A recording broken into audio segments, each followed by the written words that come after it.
Hello and welcome to Grammar Bytes B2 level videos. In this video, we'll look at question forms. The first type of questions is yes-no questions. Yes-no questions ask for a simple yes or no answer. Does he speak French? The answers could be yes, he does, or no, he doesn't. Yes-no questions usually begin with an auxiliary verb or a modal verb. Does she work with you?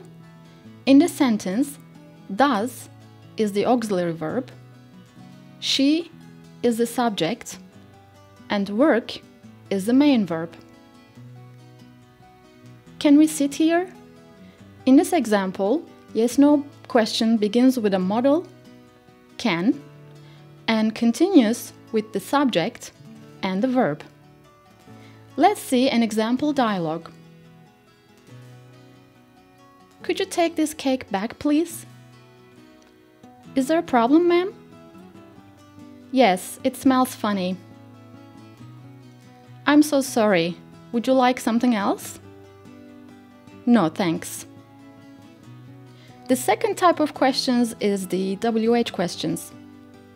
WH questions ask for information, and they start with a question word such as who, what, which, why, how, and so on. Where do you work? How much does it cost? The word order in WH questions is the question word plus auxiliary plus subject plus verb. Who did you meet yesterday? This example begins with a question word, then comes the auxiliary, the subject, and the verb. Here are some examples in this dialogue. Who is this guy next to you? That's my cousin, Tom. What's he carrying? Oh, it's his guitar. He's a musician. We usually put prepositions at the end of the questions. What are you looking for? Who did you go with? In formal written English, you can put the preposition before the question. We use whom, not who. For example, with whom am I speaking? Remember that we don't use this form in everyday spoken English. Let's see some examples of prepositions in questions here. Who did you go out with? With Dave. We went for a coffee. What did you talk about? Oh, we talked about everything. He's very talkative. Other types of questions are object questions and subject questions. In object questions, the question word is the object of the question. In this example, who is the object of the question, and the answer is also the object of the sentence. In subject questions, the question word is the subject of the question. Here, the question word who is the subject of the question, and the answer is also the subject of the sentence.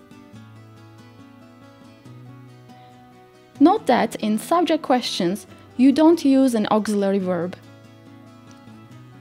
Who invited Rob over for dinner? There is no auxiliary verb in this question. We cannot say who did invite Rob over for dinner. We cannot use the auxiliary did here. Another example is what happened? We can't say what did happen. That's wrong. And finally, we'll look at how we use indirect questions. We use indirect questions to sound more polite. Here is a direct question. How much is this? To make this more polite, we make an indirect question and say, can you tell me how much this is? To make it an indirect question, we begin it with, can you tell me? Indirect questions start with introductory phrases such as, could you please tell me? Do you know? I wonder. When we make indirect questions, we use a question word with WH questions. Where is the bank? Could you tell me where the bank is? When did the train leave? Do you know when the train left? We use if or whether with yes/no questions. Does she live here? I'd like to know if she lives here. Is it raining? Can you tell me whether it's raining? Remember that we use the word order of a statement in indirect questions. Also use a question mark if the introductory phrase is a question, but use a full stop if it's not a question. Let's look at some examples. Could you tell me where the train station is? Of course, go straight and turn left. It's on the right. Do you know if there's a good restaurant around? Yes, there is one 2 blocks away. Now it's your turn. Please check the link below for extra practice. Have a good day.